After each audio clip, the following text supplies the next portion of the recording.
Developers quickly quashed the panic over recent torpedo changes, a Jumptown location returns, and to absolutely no one's surprise, the Sabre Firebird gets a doubled missile rack and a stealth bonus befitting a stealth ship. All this and more on the changes coming after this weekend in 3.23.1a here at University of Stanton. Class is in session. 3.23.1a is slated to run Jumptown and Xenothreat on PTU over this weekend, and by the language, success could mean a live patch as early as next week, which will be bringing a lot of other non-missile related fixes. Speaking of missiles, don't panic if you've seen the other posts and videos. The changes to torpedoes in yesterday's patch were confirmed this morning to just be temporary values for testing and data gathering on a specific problem, not elaborated on, that may have been related to the speed of missiles and torpedoes. These values on torpedoes were in fact rolled back to the low 500 range in today's patch, but that's not the end of the missile story. We'll get into that and the significant changes to other missile classes, but first, we could use your help. There are so many review and guide videos I'd like to do, and I want to make sure we're picking the ones you want to see. Supporting the channel with a membership on YouTube or Patreon will help make it possible to keep these videos coming, and to show our appreciation, we'll be holding votes every month for our backers to vote for upcoming guides and Is It Good ship reviews that they'd like to see, along with a couple other perks that might help you out too. So please consider clicking the join button here on YouTube or becoming a member at our Patreon, linked in the description below. It means the world to me to have so many fellow citizens in this great community behind us. So, the missiles. While a rollback was promised and delivered on the extreme torpedo test that was being conducted, other changes appear so far to be permanent. Remember our first video, the guide to ship weapons for Master Modes 3.23? Check it out if you haven't. Similar to this, some stats on missiles have been flattened based on the missile's size. Primarily, this consists of speed, minimum and maximum lock ranges, and their maximum lifetime or distance, the most drastic part being the reduction in speed. CIG looks to be making a balance pass at giving each size of missile a place it belongs. Here's the breakdown. Size 1s all travel at 1,372 meters a second and can lock between 1 and 10,000 meters. They're still the fastest of all, but have had their lifetime cut from around 30 seconds to 15, giving them a total travel distance of 20,580 meters. With this extremely short lifetime on the battlefield, I anticipate they'll need to be dodged fewer times and at least be posing a little less threat than before. Size 2s have the same lock reach of 1 to 10 kilometers, but travel slower and farther for their increased damage payload, traveling at 1,029 meters a second for 30 seconds for a total distance of almost 31,000 meters. The only exception are the Rattler 2s. In addition to having 1,400 energy damage, they have half the min and max lock ranges, reaching from 500 to 5,000 meters to act as close-in weapons. Size 3s drop even farther in speed at 857 meters a second and expand their usable range out to 25,000 meters, a huge change from the 10-kilometer average they had before. This is clearly a stab at making the missile platforms like the Sabre Firebird and Talon Shrike a real long-range threat, albeit an incomplete one. It'll take most of their 35-second lifetime to cover that distance. And did anyone ever use size 4 missiles? Reduced to a mere 686 meters a second, half of most smaller combat ships' nav max, and not even bothering to double up on the damage of the size 3s, which couldn't be bothered to double up on the damage of the size 2s.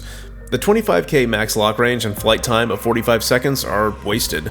Unless there's something special we don't realize about these tracking-wise, they look as pointless as ever. It looks, at this glance, still way more efficient to carry as many size 1s or 2s as possible. Moving on to torpedoes, the size 5s took a hit from their original 890 meters a second, coming all the way down to the new torpedo territory of 560 with no clear benefits, and further hampered by an increased minimum lock range of 3,000 meters to 30 kilometers, which, okay, it's laughable to even talk about max torpedo distance since none of them are going to reach it. Maybe you can get lucky and plant one of their 14,000 damage warheads on a larger ship, but at this new speed, you're more likely to see a gunner shoot it down. The size 7 is now slightly slower than before at 514 meters a second and has a minimum lock range of 5,000 meters. The ballista is also basically worthless for anything other than a big ship you detect at long range, and even if you let it go right at the minimum lock range of 5k, your target has a whopping 10 seconds in close proximity to find a way to deal with it. Don't expect to get any use out of the ballista. Size 9s are also at 514 meters a second speed now, which is actually an upgrade for the Argos, but they received the same slapdown to 5 kilometers minimum lock range, ensuring the target has lots of time to recognize and deal with the threat. None of the damage values on any missiles or torpedoes have been changed at this point. Savral's CIG did note that their intent is to fulfill the fantasy of classical torpedo gameplay, with missile speeds matching the current SCM plus boost speeds of their intended targets, and hinted further that there's work to be done on missile signature, meaning that some missiles in the future should not give any warning until they close to within a certain range, which would lend some viability to the long-range launch.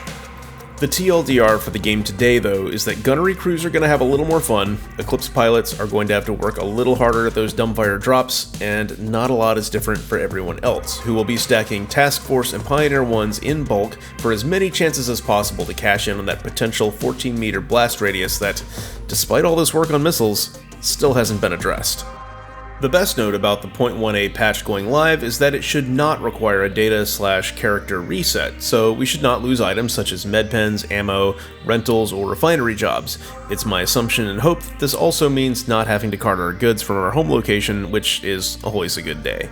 As for the rest, Echo Isle and Hurston is coming back for Jumptown, which is being tested on PTU as we speak, and other missing locations, one of which my crew was noticing on live today actually, will be back as well. UGF bunker elevators were early on removed from the known issues list, but put back again, potentially still having some problems there. Asphyxiation zones, one of the key selling points of the newly gold standard Aegis Retaliator, have sadly been removed. Illegal surveillance missions should no longer give players a crime stat, and if you are swiping CF557 repeaters from the NPC Idris, shame on you, it's fixed now. A number of errors with the AR, UI, markers, and quantum effects have been smashed, and this week's final patch is wrapped up with a number of fixes related to the Xenothreat event, and overall, the rest of the weekend version looks to be focused on more network optimization, stability, and polish, which I am never one to argue about. And finally, just a little too late, we get to see how well this latest dupe exploit fix holds up. We're always looking ahead to what's next at University of Stanton, so please drop us a like and subscribe, and don't forget we're offering a few special perks now for becoming a member here on YouTube or on Patreon. Thanks for watching, and have a great Jumptown weekend. Class dismissed.